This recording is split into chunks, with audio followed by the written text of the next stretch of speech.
a gente for analisar, por exemplo, como o dinheiro fiat, as pessoas já não enxergam tanto valor assim nele, e como ele perdeu a moral do dinheiro fiat, que as pessoas tipo estão jogando o seu próprio dinheiro em bets e entrando em cassinos online e se viciando em jogos que prometem valorização, que prometem dinheiro fácil. Então, como o dinheiro fiat, ele virou uma promiscuidade, digamos assim. Porque o que a gente está vendo é isso, o dinheiro já não serve mais nada, eu coloco meu dinheiro, em vez de usar aquele dinheiro, que é uma ferramenta, que é uma energia que tu pode utilizar para o bem de si mesmo, o bem das pessoas ao seu redor, o bem da sua família. Vamos supor assim, olha, eu vou usar esse dinheiro aqui para trazer mais qualidade de vida para mim, para cuidar do meu corpo, para cuidar da minha saúde, para cuidar dos meus bichos, dos meus animais, para dar uma ração melhor, para dar mais, sabe, para minha família, para os meus filhos, para dar uma qualidade de vida de educação, para comprar uns livros, para estudo, né, para melhorar intelectualmente. Não, eu pego esse dinheiro que eu tenho, que já é pouco muitas vezes que eu tenho, e coloco em cassino, coloco em bet, no sentido de jogatina, e muitas vezes acabo viciado com esse tipo de jogo. Então, nesse sentido que eu quero fazer um paralelo com a promiscuidade do que virou o dinheiro fiat, que não vale mais nada e as pessoas acabam utilizando, em vez de usar ele para o bem, né, para uma energia boa, acabam usando ele para uma energia que é ruim. Boa, isso tem a ver também, na minha opinião, com, de alguma forma, também como molda cultura, como molda comportamento, né? E aí, de novo, sistema Fiat, então, como não vale nada, as pessoas inconscientemente não percebem que elas não dão valor para o dinheiro e isso aumenta a preferência temporal, então ao invés de querer guardar para o futuro, porque elas sabem que aquele dinheiro vai ser valioso no futuro, elas resolvem arriscar, porque vai que ganha algo no curto prazo. Quando, na verdade, ela tá simplesmente rasgando dinheiro e ainda, como tu falou, se viciando na jogatina, né? Então, isso tem a ver com a degeneração da moral que acontece justamente quando o sistema tá quebrando, né? As pessoas, elas perdem totalmente preferência temporal, elas querem tudo para curto prazo, não conseguem construir o futuro, que foi o que a gente falou antes, né? É mais um sintoma de as pessoas não têm esperança com o futuro, elas nem com a sua própria vida, nem com as próprias condições de criar um futuro melhor, e elas começam assim, ó, fazer qualquer coisa, sabe? Meio que no desespero. E elas não percebem, e eu acho que é isso, as pessoas não percebem isso, tá no inconsciente delas. Tá, vai que eu ganho aqui no jogo do tigrinho, sabe? Vai que vou fazer sabe, uma fezinha aqui, que nem antigamente meus avós faziam com a loteria. Mas é que agora isso tá muito mais acelerado através desse monte de bet, que é exatamente a aceleração da degradação do sistema Fiat do dinheiro. E outro ponto que, enfim, tem a ver também com o assunto de hoje, é sobre como as religiões, esses novos sistemas de crença, elas vêm para com o intuito também de melhorar a moral, se a gente parar para ver, né?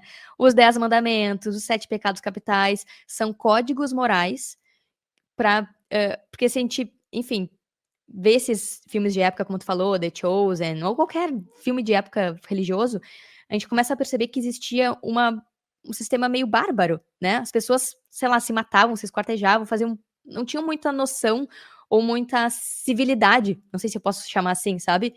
Então, e aí quando vem esses dogmas morais, eles vêm de alguma forma para induzir a comportamentos mais construtivos.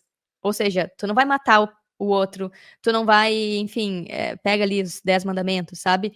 Então, são alguns códigos para, de alguma forma, as pessoas tentarem conviver de forma mais harmoniosa. E Bitcoin traz isso, né? Não que ele traga esses dogmas, mas a gente começa a ver na cultura dos Bitcoiners a questão da baixa preferência temporal, not your keys, not your coins, stay humble, stack sats. Vou traduzir tudo, tá?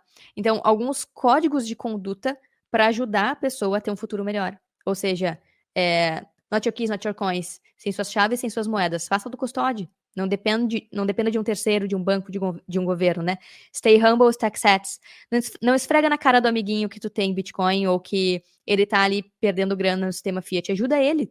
Tenta, de alguma forma, se mantenha humilde para ajudar o máximo de pessoas possível e para que tu também não seja, de alguma forma, alvo, né? Ou seja, criticado, perseguido, ou até mesmo, enfim, roubado. Se tu começa a ostentar com Bitcoin, tu pode virar um alvo. Not your keys, not your coins, stay humble, stack sats, tenha baixa preferência temporal, ou seja, foco no longo prazo. Bitcoin está sendo adotado. não precisa sair gastando tudo que tu tem com bets, como tu falou e tudo mais. Guarda para o futuro, guarda para o longo prazo. Então, são alguns conceitos de comportamento que estão vindo com o tempo dentro do Bitcoin também para melhorar, vou dizer assim, a moral financeira. Porque Fiat degenerou tanto, destruiu tanto a moral financeira, que hoje tudo é dado como válido. Cassino, bet, COI, aqueles produtos financeiros bem lixo, tá, né? Título de capitalização.